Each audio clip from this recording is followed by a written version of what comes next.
In Closed Caption Creator, your subtitle events open in the list view by default. Each event gets its own card, with the text, the time codes, and the alignment controls grouped together. That works well when you are writing and timing captions one event at a time. It gets slower when you want to scan a whole file or compare events against each other. That is what Table View is for. Click the Table View icon at the bottom of the event editor.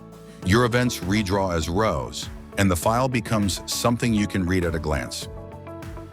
Every event and its metadata sits in one grid. You decide which columns appear.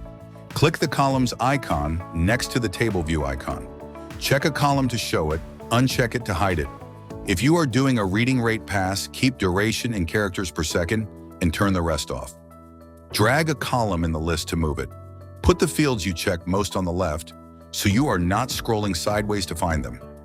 Switching back is one click on the list view icon. Both views read the same project, so nothing is lost.